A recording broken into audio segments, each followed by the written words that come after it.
কেমন শাসক ছিলেন হযরত ওমর রাদিয়াল্লাহু তাআলা আনহু।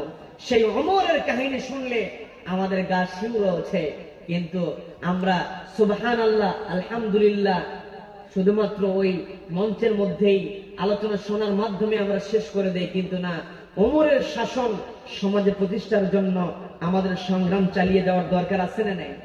আছে না নাই? এই যে যুব সমাজ তাফসীর মাহফিলের আয়োজন করেছে, এই তাফসীর মাহফিলের আয়োজনের জন্য আপনারা সন্তুষ্ট না বেজার হয়ে গেছেন? সন্তোষ হয়ে গিয়েছেন। এই প্রত্যেক বছর তারা তৃতীয়তম বার্ষিকী মাহফিলের আয়োজন করেছে। প্রত্যেক বছর এই মাহফিলটা বাস্তবায়ন হোক, এটা আমরা চাই কি চাই না? এই মাহফিলকে আল্লাহ রাব্বুল আলামিন কিয়ামত পর্যন্ত কবুল করেন, বলেন আমিন। বন্ধুগণ,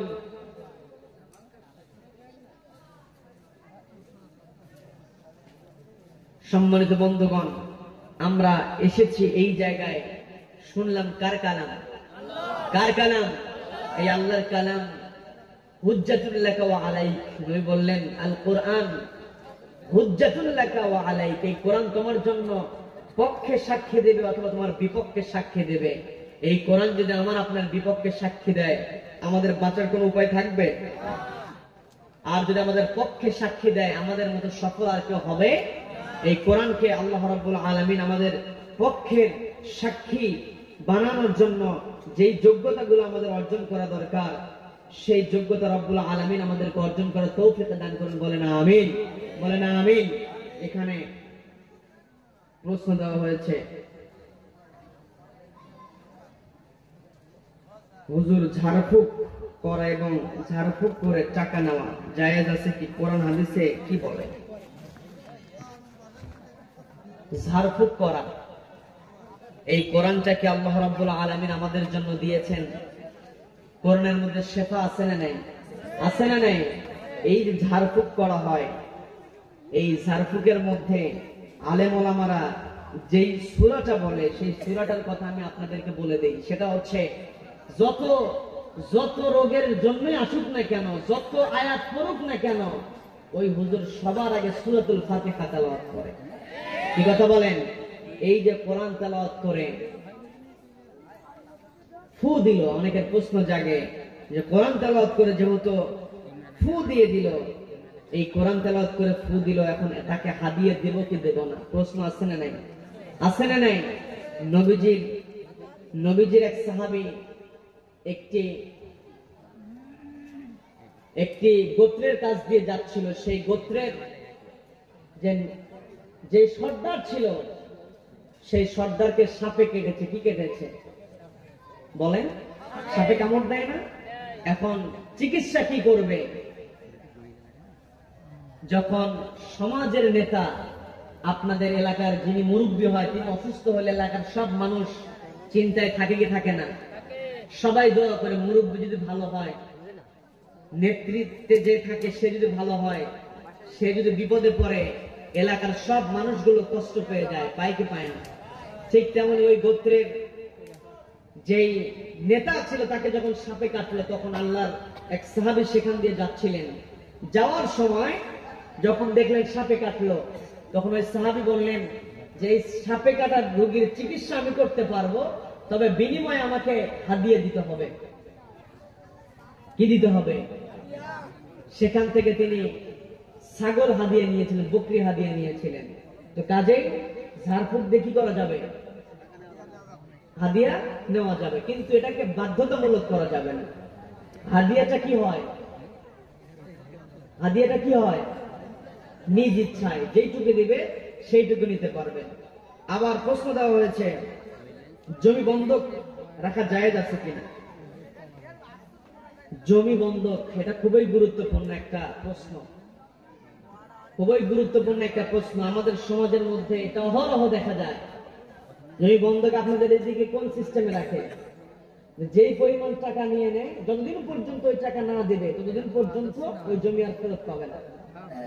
এখন টাকা ধার নিয়ে যেটা সুবিধা নেবে, এই সুবিধাটাই কি হয়ে যাবে? সুদ হয়ে যাবে। কি কথা বলেন? এই যে আপনারাই উত্তর দিয়ে দিয়েছেন, আমরা কম বেশি সবাই জানি। আরেকটা বিষয় ক্লিয়ার করি, সেটা হচ্ছে অনেক সময় এমন হয় যে 2 লক্ষ টাকা দিয়ে জমি নিয়ে নেয়, 2 লক্ষ টাকা দিয়ে জমি নেয়, বছরে বছরে 500 টাকা হোক 1000 টাকা হোক এটা একটু বাদ দিয়ে দেয়, এটাকে খাই খালাসি বলে, আছে না? আছে। এই খাই খালাসিটার মধ্যে কি হয়, একটা নামে মাত্র মূল্য ধরে, অর্থাৎ 2 লক্ষ টাকা দিয়েছে, সেখান থেকে প্রত্যেক বছরে 500 টাকা 1000 টাকা বাদ যাবে, এই কথা বলে। বলে এই যে সুবিধাটা নেয়, এখন কেউ যদি 2 লক্ষ টাকা না দিয়ে 500 টাকা নেয় না, 1000 টাকা দিবে, এমনকি 500 টাকার জায়গায় 5000 টাকা দিবে, কথাটা একটু মনোযোগ দিয়ে শুনবেন। আমরা তো কি করি, খাই খালাসির টাকা দিলে কি করি, 500 টাকা আমরা বছর শেষে একটা বাদ দিয়ে দেই। কিন্তু কেউ যদি 2 লক্ষ টাকা না দিয়ে যদি বলে আমি তোমাকে 5000 টাকা দিলাম, তুমি আমার এই তোমার জমিটা 1 বছরের জন্য আমার চাষ করতে দাও, দিবে? দেবে?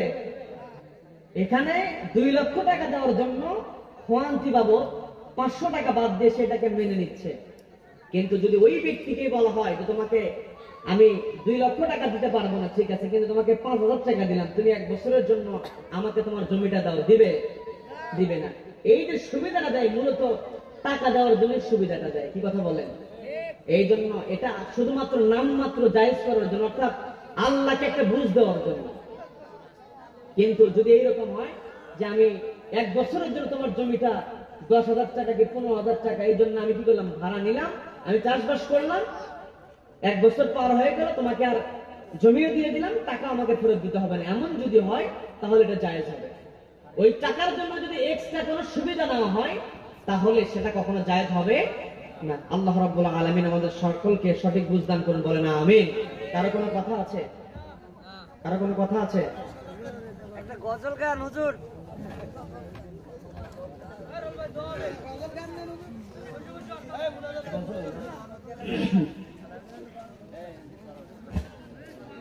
কি আরেকটা প্রশ্ন কি ছিল এখানে?